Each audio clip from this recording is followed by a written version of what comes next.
President, over the last few days, I've received numerous emails and calls from conservatives and Tea Party activists from across the country regarding immigration.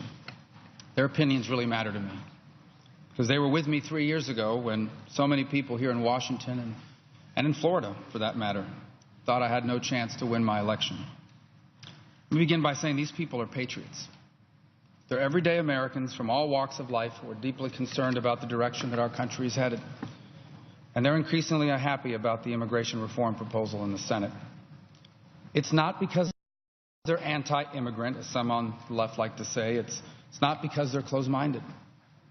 They believe, as I do, that as a sovereign country, we have a right to secure our borders, that we have a right to have immigration laws and to enforce them. And they're increasingly opposed to this effort because for over 3 decades, and despite many promises to enforce the law, the federal government, under both Republicans and Democrats, have failed to do so. In the end, it isn't just immigration reform itself that worries them. It's that the government has failed them so many times before.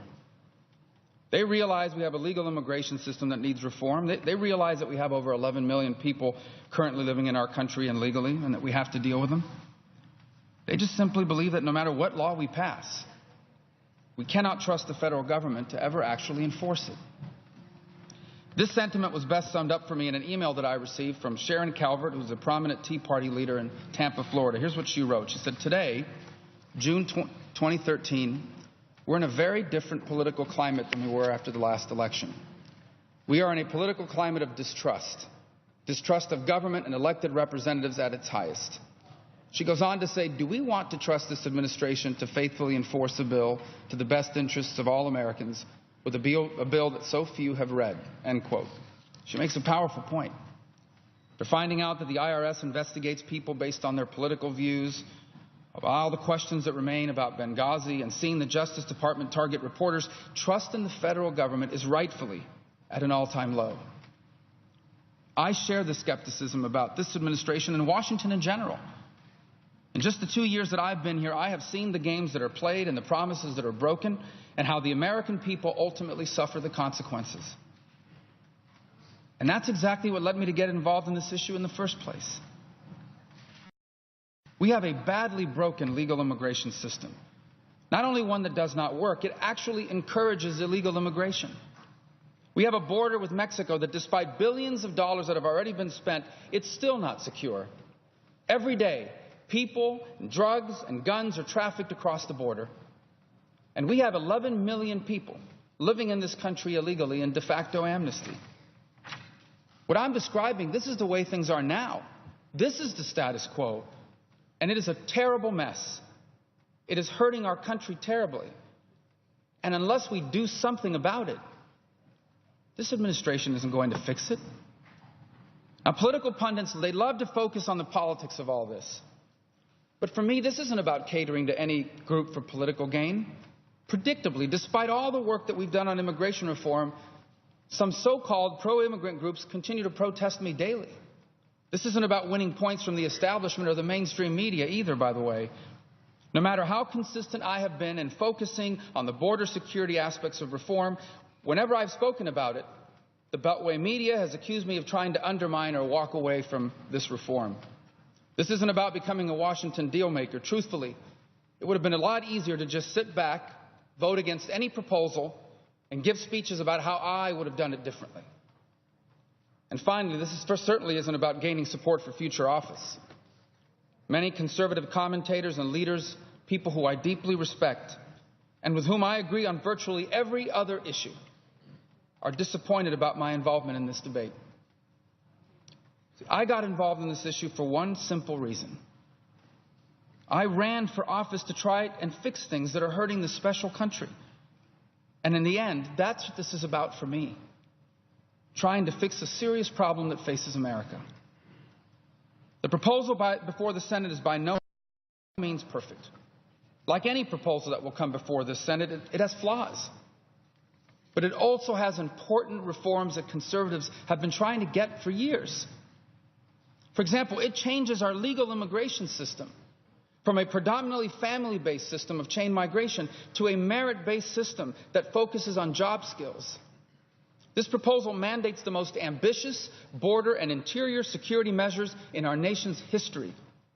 For example, it requires and funds the completion of 700 miles of real border fence. It adds 20,000 new border agents.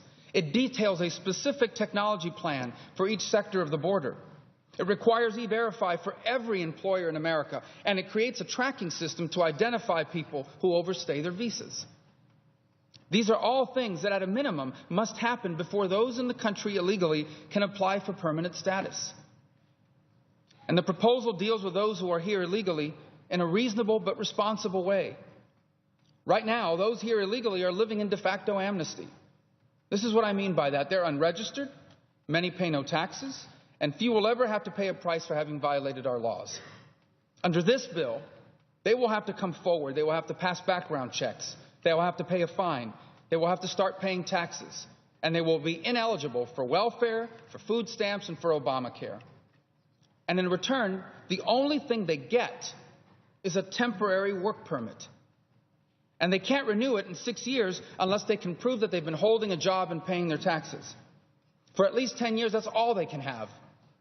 And after that, after all that, they can't even apply for permanent status until the fence is built, the Border Patrol agents are hired, and the border security technology, E-Verify, and the tracking system are fully in place.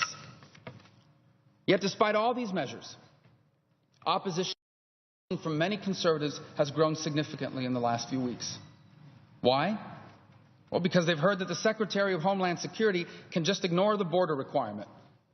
But this is not true. The department does have the discretion on where to build the fence, but not on the amount of fencing it must build. At the end of the day, it is simple. 700 miles of pedestrian fencing must be built. They've also heard that the Secretary of Homeland Security can just waive the radars and the drones and the ground sensors and the other technology required in the bill. But that's just not true. The Secretary can always add more to the plan, but the list of border security measures we mandate in the legislation is the minimum that must be implemented. Some oppose it because they've heard that a future Congress can just defund all the security measures, like they've done in the past. That's just not true. The money is built into the bill. Unlike previous border security laws, it doesn't leave it dependent on future funding. They also oppose the bill because they've heard that it creates a taxpayer subsidy for people to buy a car or a scooter. That's just not true. Nothing in this bill allows that. And finally, they oppose the bill because they've heard that last Friday, a brand new 1,100-page bill that no one has read is what now is before the Senate. That's just not true. This is the exact same bill that's been publicly available for 10 weeks. The main addition to it are about 120 pages of border security. Because in order to add 700 miles of fence, 20,000 border agents, and a prohibition on things like foreign students or tourists from getting Obamacare, we had to add pages to the bill. Now, I understand, I do, why after reading these false claims, people would be opposed to this bill. And I understand why after we've been burned by large bills in the past, people are suspicious of big reforms of any kind. And I understand why after promises made in the past on immigrations that have not been kept, people doubt whether they'll ever be kept again in the future. But I also understand what's going to happen if at some point we do not come up with an agreement we can support on immigration reform. What's going to happen is we'll still have a broken legal immigration system. We won't have more Border Patrol officers. We won't have enough fencing. We still won't have mandatory E-Verify. And we'll still have 11 million people living here illegally. And that's why I'm involved in this. Because despite all the problems we have with government, the only way to mandate a fence, E-Verify, and more agents is to pass a law that does so. Now, I knew getting these requirements into the bill would not be easy. This administration insisted the border's already secure, and they fought every effort to improve the border security parts of this bill. The administration wants the fastest and easiest path to citizenship possible, and they fought every condition and every trigger in this bill.